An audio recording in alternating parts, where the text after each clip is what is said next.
Bueno, muy buenas tardes. Creo que la mayoría estuvimos recién en conversación, pero me parece que no todos. Muchas gracias por haber venido, quienes hayan venido, por haberse quedado, quienes se hayan quedado. Y muchas gracias a María Gracia, a la decana de la Facultad de Humanidades, a Angelina nuevamente, a Javier por esta invitación a conversar sobre la universidad como objeto político, aprovechando el centenario de la reforma universitaria. Y lo que yo pensaba, ¿se oye bien? ¿O hay problema?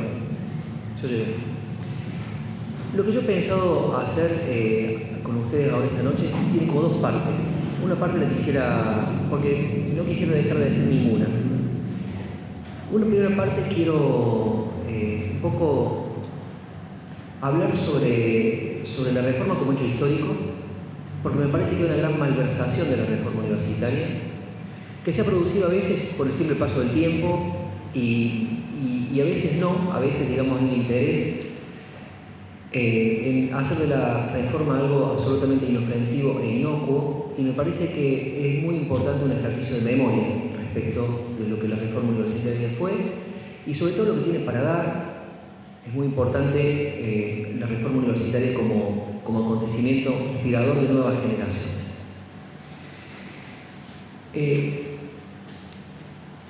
La reforma universitaria empieza, en realidad, hay una primera cosa un revisionismo que hacer de la reforma universitaria, que es el siguiente.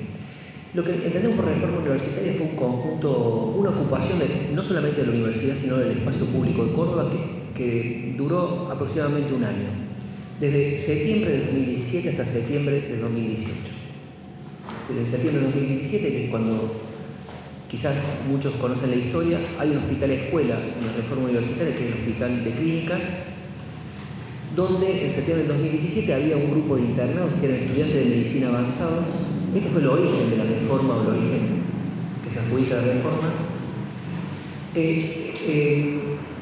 Y el director del Hospital de Clínicas estableció que a partir de las 10 de la noche no podía salir ni entrar nadie, ningún estudiante del hospital. Con lo cual se armó un tole-tole que ni les cuento. Los estudiantes hicieron algún tipo de acciones contra esta medida, que motivó que el director del hospital radicalizara su postura y suprimiera el internado, y los estudiantes, que eran estudiantes, muchos de ellos de escasos recursos, debieran volverse o dejar de estudiar, volverse a sus provincias. La cuestión es que después vinieron las vacaciones inmediatamente, no pasó mayores, pero ya en marzo de 1918 se crea lo que se llama el Comité Pro Reforma Universitaria. Hubo una gran manifestación en marzo del 18, digamos, de miles de estudiantes, en realidad miles de estudiantes, no, miles de cordobeses, porque la Universidad de Córdoba en 1918 tenía 1000 estudiantes. Esto es una cosa interesante de saber, en una universidad pequeña. Y la cuestión es que lo que demandan los estudiantes en ese momento es la intervención de la universidad por parte del Ministerio de Educación de la Nación. Es decir, le pedían a Irigoyen que interviniera en la universidad, precisamente porque era un contubernio, que esto es muy interesante de saber, de poderes, pero básicamente la Iglesia, la justicia y la universidad, más o menos como ahora, no ha cambiado mucho, y también cierta prensa.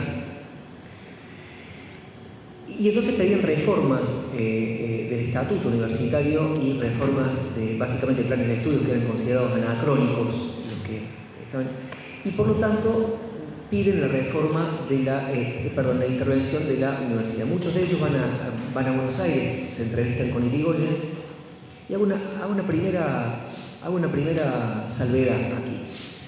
Nosotros solemos asociar a la reforma universitaria un concepto fundamental para la universidad, aunque es anterior el concepto a la reforma, pero un concepto fundamental para la universidad, que es el concepto de autonomía, sobre el cual vamos a decir algunas cosas inmediatamente.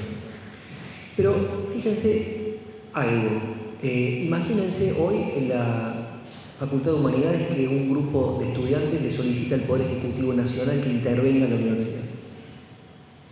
Sería inimaginable, sería prácticamente un escándalo. La reforma fue un movimiento que originariamente solicitaba la intervención del poder político. Que finalmente se produce, y digo yo el interventor que fue Matienzo, que hace un conjunto de reformas que satisface a los estudiantes. Ese conjunto de reformas, en base a ese conjunto de reformas se eligen los decanos de las 3 facultades existentes en ese momento, que eran la Facultad de Medicina, Ingeniería y Derecho, y queda todo, dispuesto para que haya la elección de rector el 15 de junio de 1918. El interventor Matienzo se va antes, deja los nuevos decanos y todo preparado para la intervención del 15 de junio.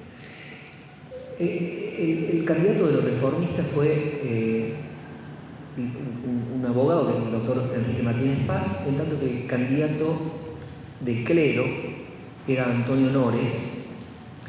Esto es interesante porque había una institución en Córdoba que se llamaba la Corda Frates, que era una especie de logia ultracatólica, que era transversal a los partidos políticos. En ese momento había 2 partidos políticos, el radicalismo y el Partido Demócrata. Y había gente, digamos, de alcurnia, por supuesto, eran todos caballeros católicos que tramaban en comidas y en sesiones, los reformistas decían en la clandestinidad, cuestiones del poder, tanto judiciales como universitarias como políticas. Esa logia se llamaba la Corda Frates, a la que pertenecía Antonio Nores, a la que pertenecía el gobernador de la provincia, que en ese momento era Julio Borda, era un radical.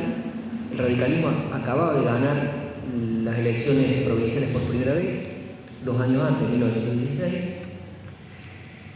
Y Julio Borda pertenecía al ala conservadora y clerical del radicalismo, que estaba dividido entre radicales rojos y radicales azules. En Córdoba, como no podía ser de otra manera, era hegemónico el radicalismo azul, de quien Julio Borda era el máximo representante. La cuestión es que el 15 de junio sucede que había 3 candidatos.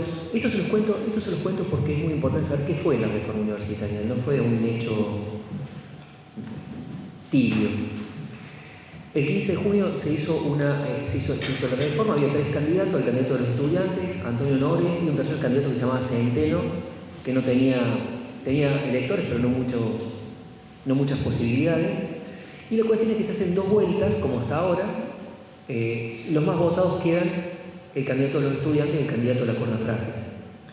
El tercero, Centeno, se había comprometido con los estudiantes a no inclinar sus votos en una tercera votación por el candidato del clero, cosa que finalmente ocurre.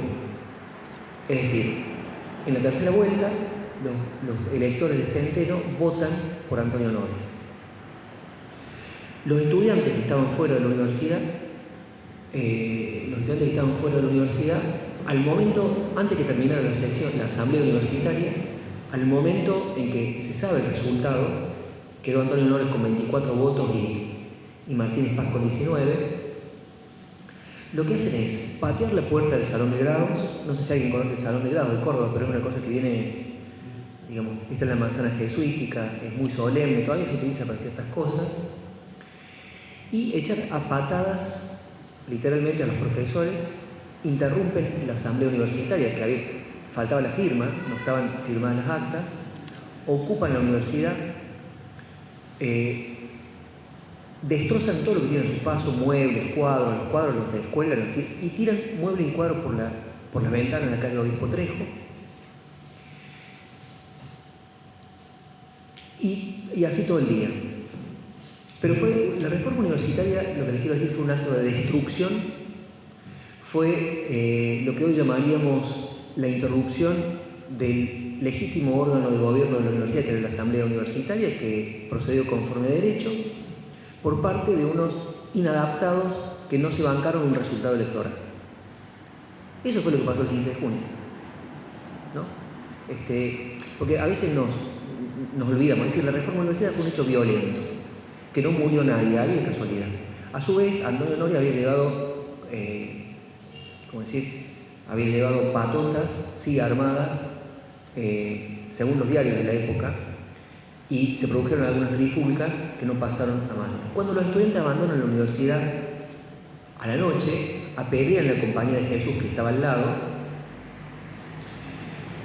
y eso fue el 15 de junio. ¿Por qué celebramos el 15 de junio? ¿Qué pasó ahí? Es muy curioso porque en general es raro que nosotros nos desgarremos las vestiduras por algo que pasó de ese modo, porque no fue otra cosa, la reforma universitaria, y cuando pasan cosas similares, que no se trata, eso no habilita a reproducir hechos de violencia, por supuesto. Pero en general la actitud conservadora y las reacciones frente a movimientos estudiantiles posteriores son de un conservadurismo extremo. Entonces eso es la primera cosa que llama la atención. La cuestión es que el espacio público de Córdoba es ocupado permanentemente durante todos esos meses. Crea el Comité Pro Reforma, los estudiantes interrumpen las clases, no hay clases, y demandan una segunda intervención a Irigoyen. Que no se produce, en tanto Córdoba está tomada por la discusión universitaria, por la disputa universitaria. No les crea un comité pro defensa de la universidad, que son unos pocos estudiantes que lo apoyan, pero muy poco, o sea, menos del 5% de la población estudiantil de la universidad. Y la cuestión es que el 9 de septiembre, justamente en demanda de una segunda intervención de Irigoyen, porque hasta ese momento la universidad no había tenido prácticamente actividad, el 9 de septiembre vuelven a ocupar la universidad, los estudiantes,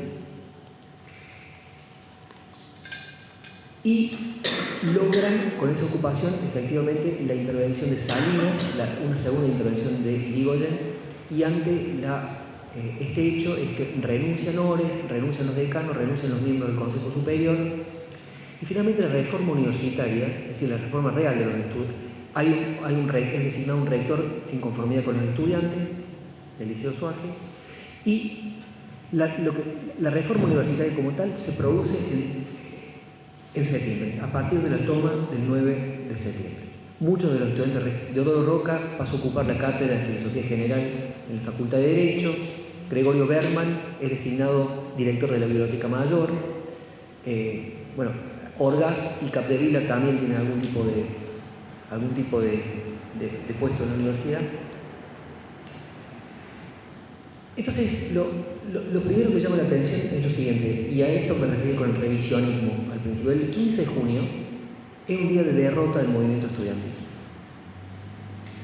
A mí me parece que la reforma universitaria debiera ser conmemorada el 9 de septiembre, que fue el día de victoria, y fue el día, no solamente eso, sino que la iconología de la reforma, por ejemplo, la célebre fotografía de los reformistas en la azotea de la universidad con la bandera, es el 9 de septiembre, no es el 15 de junio. La reforma universitaria fue esencialmente eso, históricamente, ¿no? Me parece importante no olvidarlo.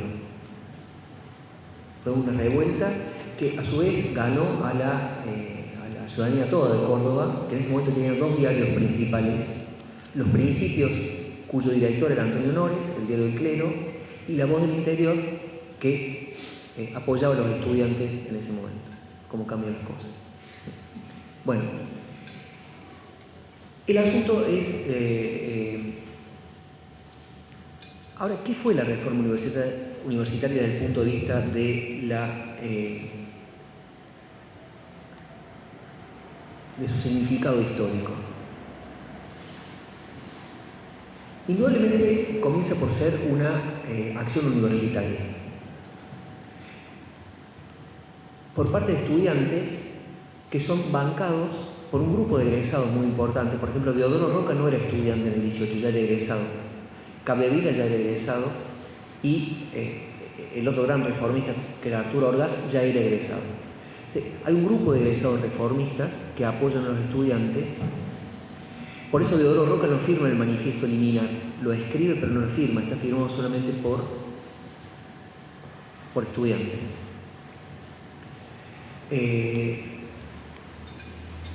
Comienza por ser una demanda universitaria, por supuesto una universidad vetusta, con una educación, con un conjunto y con un conjunto de planes de estudios que no se tenían que... Lo que demandaban era una universidad laica, una universidad científica, donde había un protagonismo fundamental de la filosofía. Hay textos y páginas que muestran, no solamente de Deodoro, también de Orgaz, de Berman, que muestran, digamos,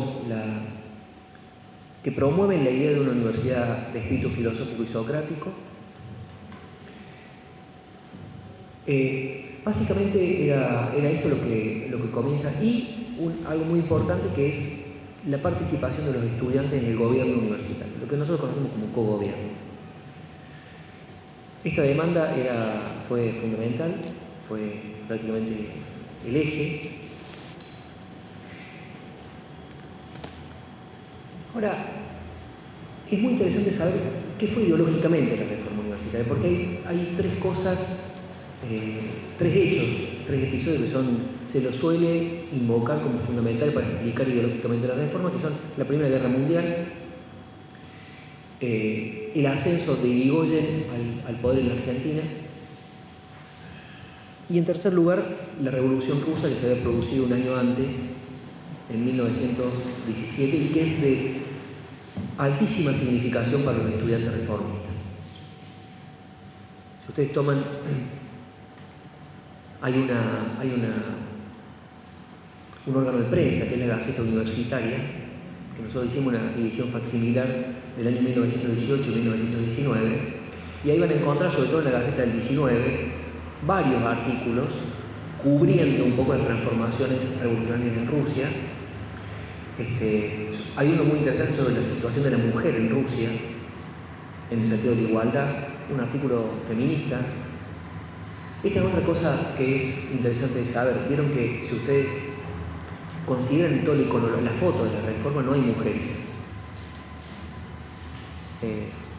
Pareciera haber sido un acontecimiento machirulo, digamos. Pero sí hubieron mujeres.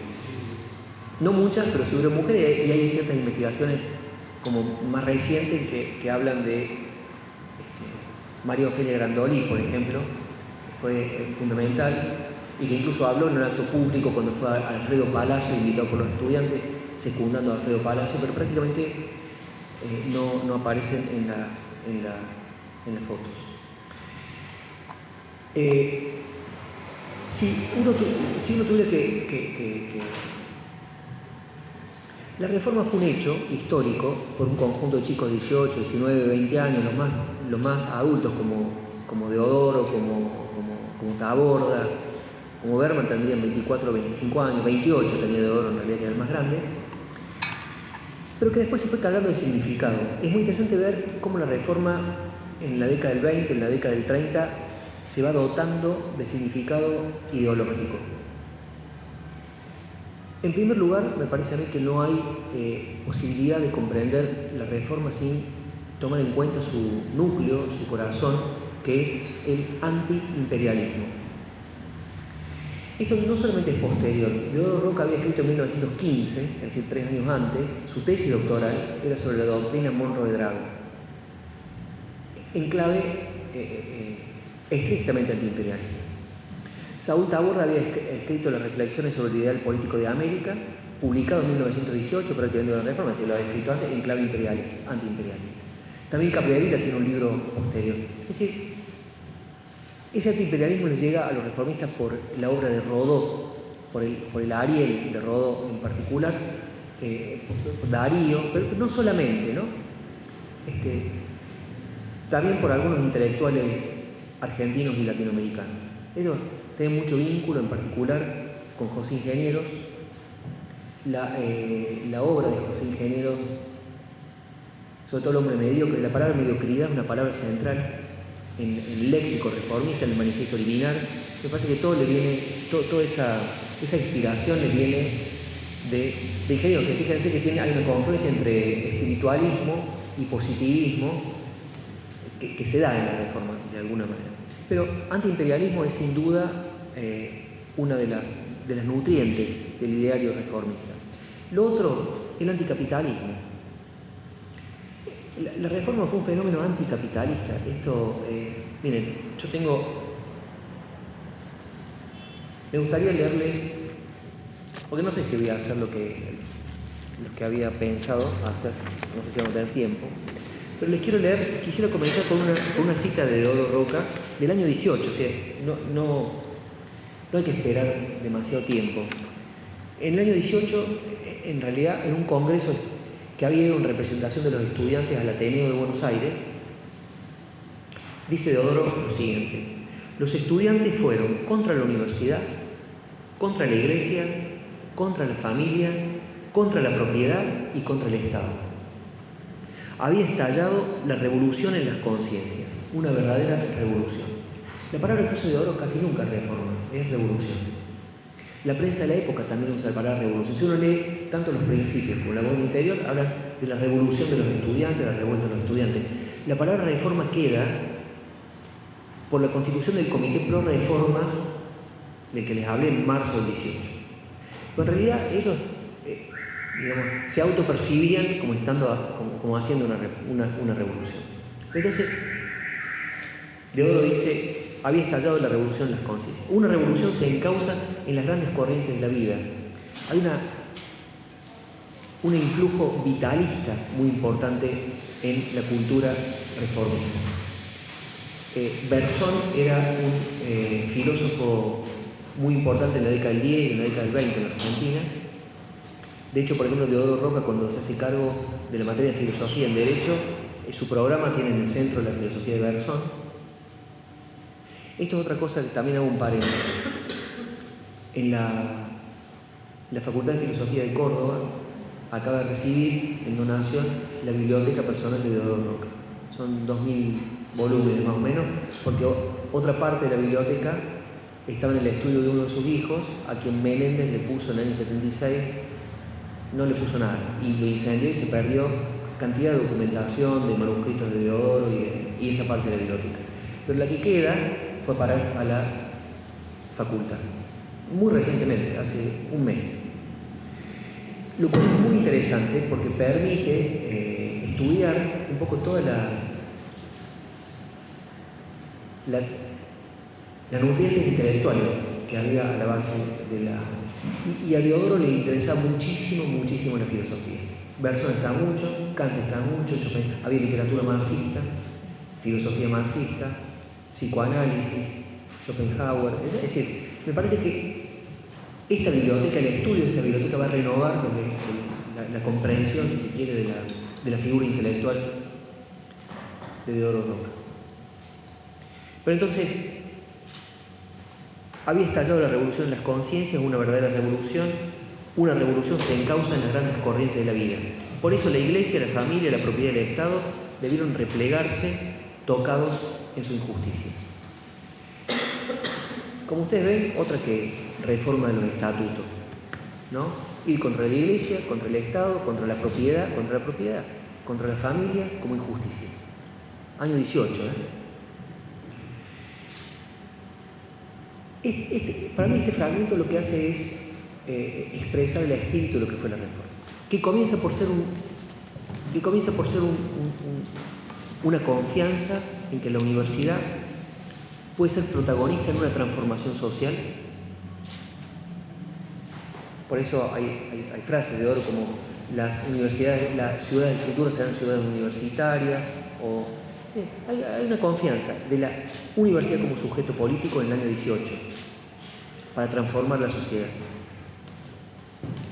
Esa confianza se va a hacer añicos en la década del 30. Y hay un conjunto de textos de Deodoro que lo muestran claramente.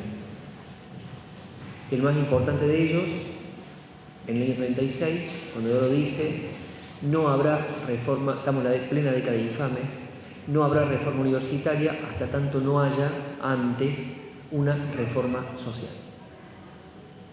Era una ingenuidad pensar que desde la universidad podía surgir la transformación social. Sí, era una inversión copernicana, podemos decir así, ¿no? En plena, lo dice Taborda también prácticamente con las mismas palabras y casi todos ellos.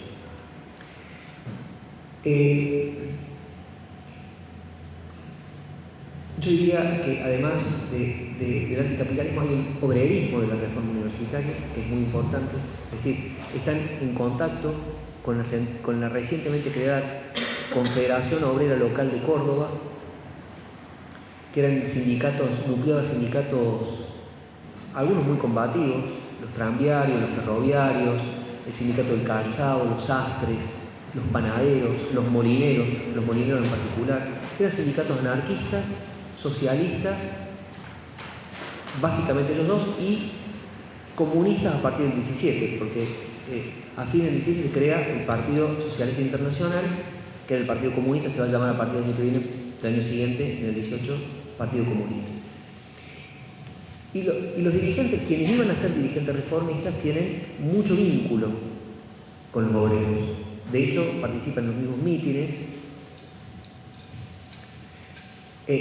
firman, cuando se declara la reforma universitaria, la Confederación Obrera Local hace decreta una huelga general.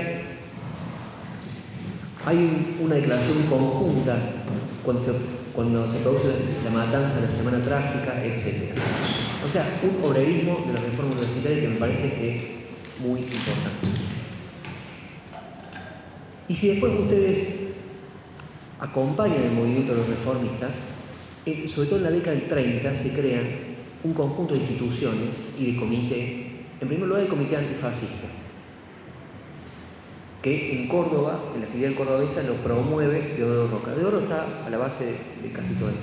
En segundo lugar, un comité antirracista o contra el racismo se llama. El comité, a esto me refiero con batalla cultural, ¿no? El primer comité pro defensa de los derechos del hombre se crea en Córdoba por Deodoro Roca. Es un gran antecedente del actual movimiento de derechos humanos. Un comité en defensa de los exiliados políticos y de los presos políticos. Es decir, un conjunto de instituciones que daban batalla, una batalla cultural, social y política en Córdoba, que fue verdaderamente muy, muy importante. Sobre esto, sobre el significado de la reforma, que hoy hablamos que en realidad hay dos maneras de concebir la reforma, ¿no? Lo que yo llamo una interpretación de una derecha reformista que reduce la reforma a un episodio puramente universitario, una escaramuza de los estudiantes contra los profesores para una modernización de la universidad. En tanto que una izquierda reformista ve todos estos elementos, que son sociales, políticos, económicos, culturales en particular, que son tan obvios, que están ahí y que efectivamente desbordan el ámbito puramente universitario. Ahora, esto en cuanto a la reforma en sí misma, ¿no? La pregunta, frente a esto que hemos pasado un poco demasiado rápidamente tal vez, pero que es muy interesante restituir en sus términos, es decir, hacer un ejercicio de memoria. Porque si no parece que los reformistas, hoy quiero decir, en este momento, año 2018, cuando se produce la más formidable embestida contra la educación pública en la Argentina, el Poder Ejecutivo de la Nación dispuso mediante un decreto de necesidad y urgencia, esta firmada por el presidente y por el jefe de ministros, en enero de 2018, que toda la documentación oficial debe llevar el logo, debe tener como logo 2018, año de la reforma universitaria. Lo cual está muy bien, se puede hacer un uso y un abuso de la reforma universitaria mientras uno está destruyendo la educación pública. Pero es raro. Y me parece que motiva una responsabilidad restituir el gesto reformista, la gesta reformista, históricamente e ideológicamente a sus verdaderos términos, sobre todo para entrar en interlocución con la reforma, para ver de qué manera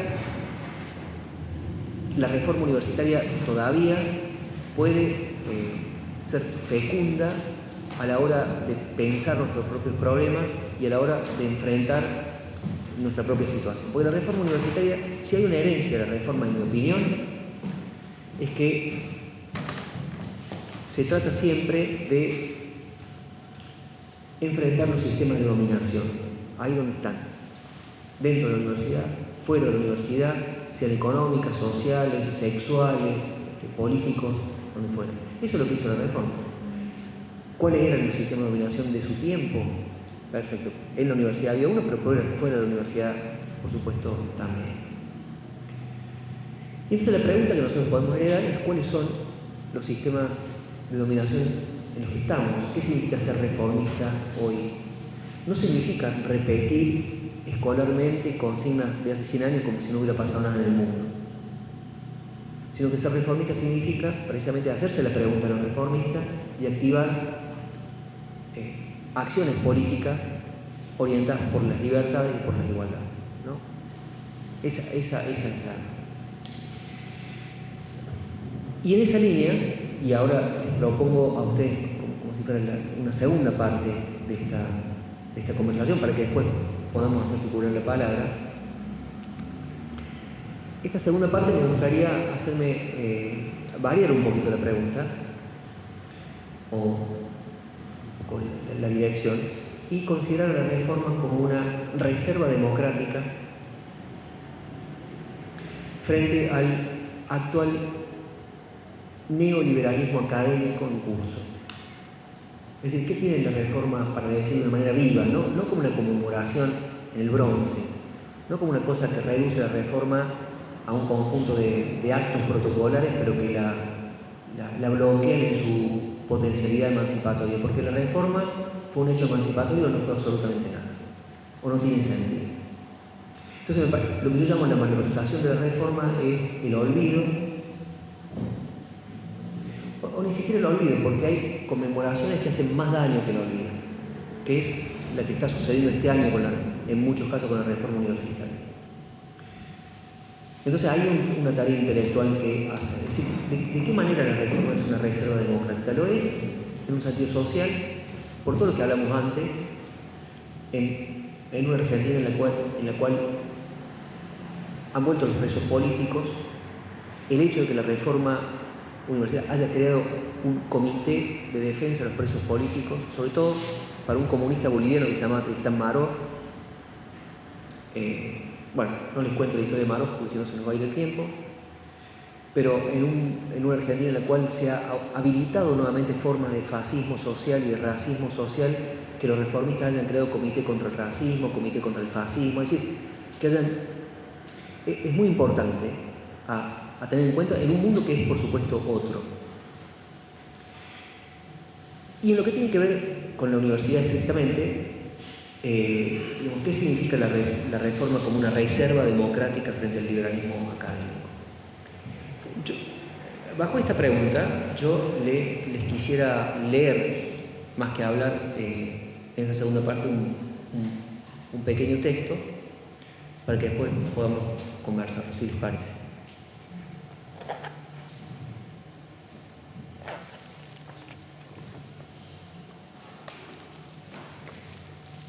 No es muy optimista, pero es lo que yo creo que está sucediendo. La reforma política que se produjo en la Universidad de Córdoba, con la Asamblea Policializada de 2016,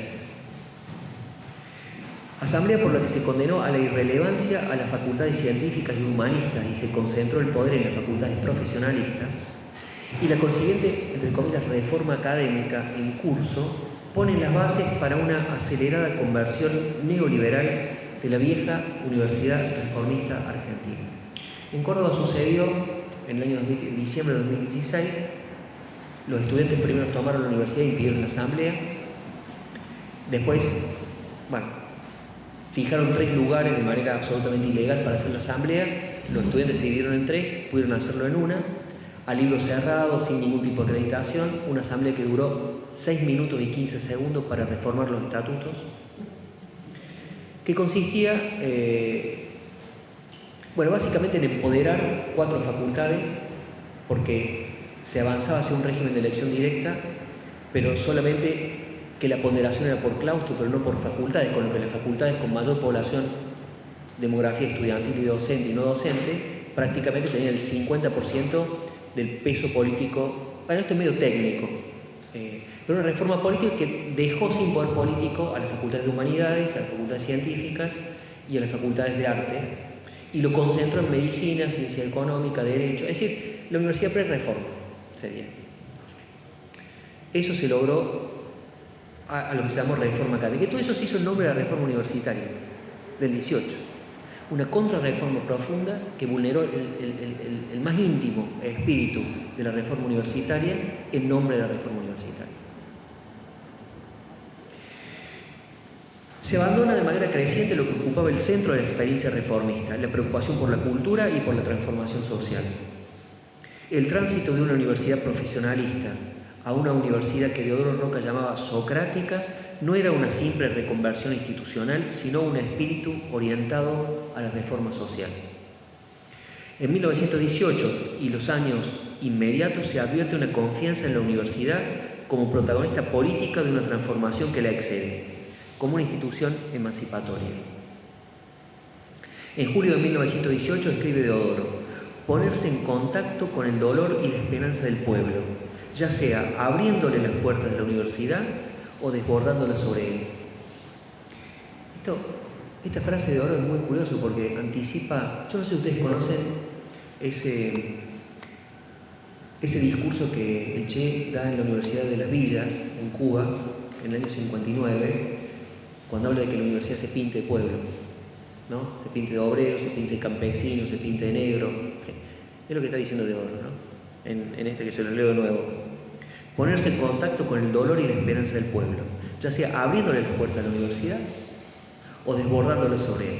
Y, sigue la cita, esperar que la acción recíproca entre la universidad y el pueblo surja nuestra real grandeza. En ese mismo texto se invoca la solidaridad entre la ciencia y la vida. Y se deja bien en claro que el sentido de la revuelta no se reducía a la mera reforma de la universidad. En fin, la cita que les acabo de leer recién. Este anhelo de un protagonismo universitario en la construcción de la justicia social, no obstante, comienza a desvanecerse casi de inmediato y se estropea completamente en la década infame. En realidad, desde la contrarreforma del arrianismo en el año 22. Es posible comprobar en los escritos de Roca desde entonces cómo los términos se invierten. No puede haber reforma universitaria sin una previa reforma social. Los referentes reformistas cobran conciencia de una inversión copernicana sin la cual la reforma universitaria está destinada al fracaso. No son los acontecimientos históricos, los movimientos sociales, los dilemas políticos y las rupturas epocales los que giran en torno a la universidad, sino que debe ser la universidad lo que gira en torno a ellos, a la cuestión social, a los derechos, a la igualdad. Asimismo, el cultivo de la ciencia, acotado a la especialidad, aparece aquí como capitulación no solo de la gran tradición humanista, sino de toda la inteligencia colectiva y de un intelecto general capaz de afrontar los problemas universales de la cultura. Así comprendida, la heterogeneidad universitaria de los saberes y el pluralismo de las ciencias reconoce una responsabilidad que se ejerce como resistencia a la imposición de una lengua única, o mejor aún, acto de invención en la lengua y el saber que permite sustraer el estudio, la forma de vida dedicada al estudio, de su conversión mercantilista. En nuestro caso, estimulado por los grandes centros de financiamiento y los organismos internacionales de crédito, como si se tratara de una pura neutralidad. Una importante dimensión de la reforma pone en obra una crítica del lenguaje que expresa la hegemonía de un momento, es decir, lo que hoy llamaríamos una batalla cultural. Emprendedorismo, competencias, incentivo, excelencia, mérito. ¿Qué es emprendedorismo? ¿Qué es considerar a docentes, investigadores y estudiantes como emprendedores, como empresarios de sí mismos? El proyecto de conversión de la universidad en empresa, que desde 1999 se conoce en Europa como Plan Bolonia y como proyecto Tuning para la cooptación de las universidades latinoamericanas a un mercado único de educación superior, junto a universidades privadas y entidades de capacitación empresaria, requiere de una consonante transformación de la subjetividad académica hacia una deriva marcada por la idea de competencia. De hecho, en el Plan Bolonia, ya los títulos tienen lo que se llama un suplemento suplemento de diploma, que son las competencias que alguien adquiere en la universidad, porque es lo que las empresas requieren. No les importa un título, sino saber para qué es competente. No solo en el sentido de concebir la educación como adquisición de competencias para una adecuación más plena al mercado laboral, también en el sentido de librar una competencia de todos contra todos, docentes contra docentes, investigadores contra investigadores por recursos y estudiantes contra estudiantes. Y la consiguiente disolución del conocimiento como bien común, cuya producción es colectiva y cuyo sentido es social. Como es sabido, el Plan Bolonia o Proceso de Bolonia tiene inicio en la Declaración de Bolonia, firmada en 1999 por 29 ministros de Educación Europea, con el propósito de poner en marcha una reforma académica orientada a compatibilizar sistemas universitarios para la creación de un espacio común de educación superior en Europa, es decir, un mercado común educativo. Este proceso fue considerado por algunos estudiosos como un engullimiento de la Universidad Europea y sus tradiciones humanistas por la Universidad Norteamericana con el propósito de competir con ella.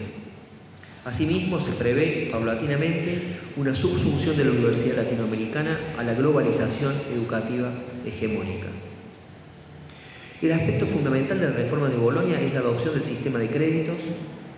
Acá la Universidad de Córdoba es un laboratorio, digamos que ya no sé si ha llegado a Entre Ríos, pero ya han cambiado el nombre, se llama reconocimiento académico, sistema de créditos,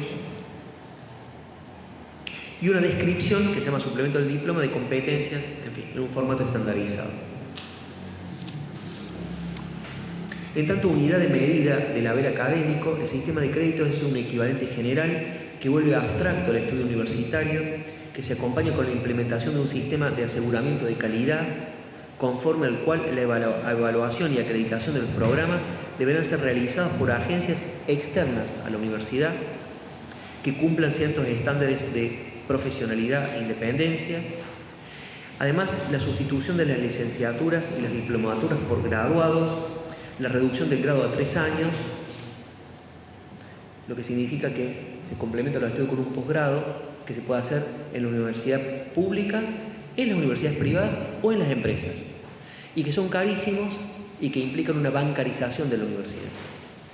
Es decir, contraer deuda por parte de los estudiantes, a veces por muchos años, para solventar esos estudios.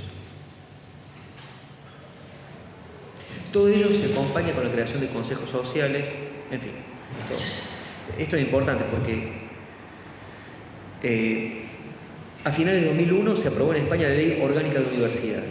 Se creó un consejo social en cada universidad con un papel clave: asumir la supervisión de todas las actividades de carácter económico de la universidad y el rendimiento de sus servicios. Los consejos sociales sirvieron para que las empresas controlen la universidad pública. Tras la implementación de los principios de Bolonia en el sistema universitario español, la presidenta del Consejo Social de la Universidad Autónoma de Barcelona era miembro del Consejo de Administración de Carrefour. El presidente del Consejo Social de la Universidad de Barcelona era consejero delegado de Applus Serveis Tecnològics. Y en el Consejo Social de la Universidad de Sevilla estuvo el director general de Sadiel, Sociedad Anónima. La asociación entre el mundo empresarial y el universitario queda bien plasmada en las cátedras de empresa. Estas se definen como instrumentos para formalizar y hacer públicos acuerdos de colaboración entre la universidad y las empresas con objetivos amplios de docencia, investigación, transferencia y conocimiento. Desde 1999 se crearon, por ejemplo, en la Universidad Politécnica de Madrid al menos 10 cátedras de empresas, Repsol, Cepsa, etc.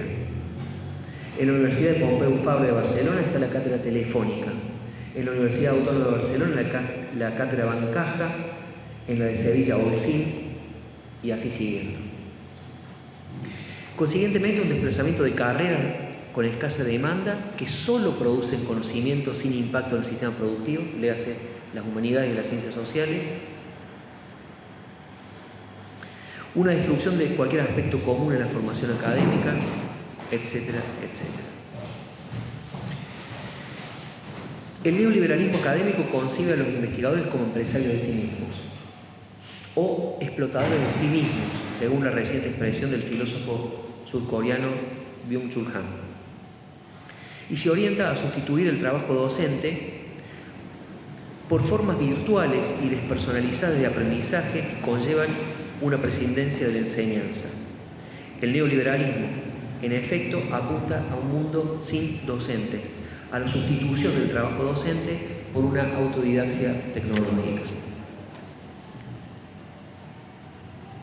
La universidad se convierte así en una estructura administrativa semejante a una empresa, capaz de planificar estratégicamente, impulsar un paroxismo de la evaluación y de la ejecución de resultados en el menor tiempo posible y con el menor gasto posible. Las llamadas agencias de calidad priorizan la publicación en revistas científicas incluidas en bases de datos elaboradas por empresas privadas, como Thomson Reuters o el CEDIR, propietarios respectivamente de bases de datos como WOS o Scopus. Se trata de una imposición neocolonial que marginan las publicaciones y las lenguas no anglosajonas. En fin,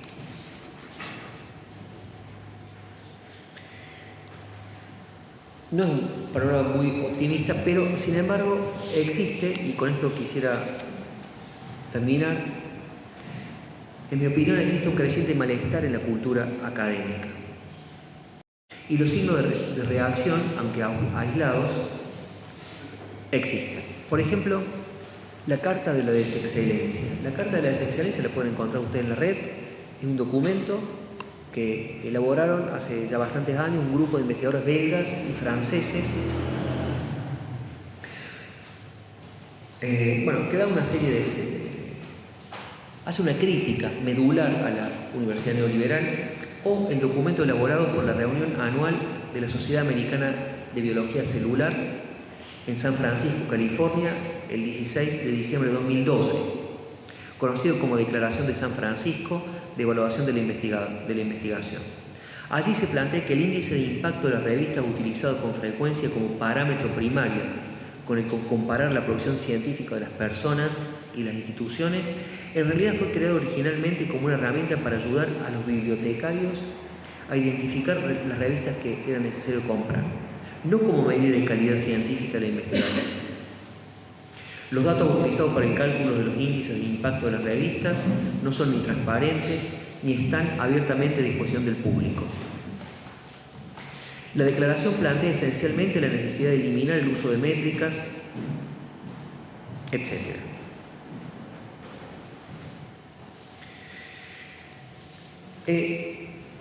Un disciplinamiento de la investigación orientado al mercado en detrimento de la investigación crítica da lugar a investigaciones estandarizadas adecuadas a criterios de competitividad y sobre todo a una devaluación de la docencia, considerada como una carga, un castigo para los menos aptos en el mercado del posicionamiento académico. Las investigaciones llamadas improductivas, Marx llamaba investigaciones improductivas las que no se subordinaban a la producción capitalista, sin impacto, son en efecto sustituidas por cargas de horas en la enseñanza. La separación de investigación y docencia, estableciendo una jerarquía entre ellas, investigadores privilegiados por una parte, docentes trabajadores por la otra, se complementa con una tercerización de las actividades de gestión. Se naturaliza la idea de que el conocimiento es una valoración de sí mismo, investigadores, docentes y estudiantes autopercibidos como empresarios de sí mismos, en vez de una interrogación por el mundo, una crítica a la sociedad existente y una pregunta por la dominación y por la emancipación. Otro aspecto importante es la universidad como una marca, ¿no? La UNC en este momento está trabajando en la marca UNC. El conocimiento tiene valor de cambio, no valor de uso. Su sentido es el de producir una inscripción favorable en los rankings de excelencia, confeccionados por empresas privadas que a su vez ofrecen asesoramiento a las universidades periféricas que estén dispuestas a pagarlo para mejorar sus posiciones en esos rankings que las mismas empresas que asesoran diseñan. Y todo ello sin cercenamiento de la autonomía, sino más bien como una heterodeterminación de la autonomía, como una adecuación voluntaria.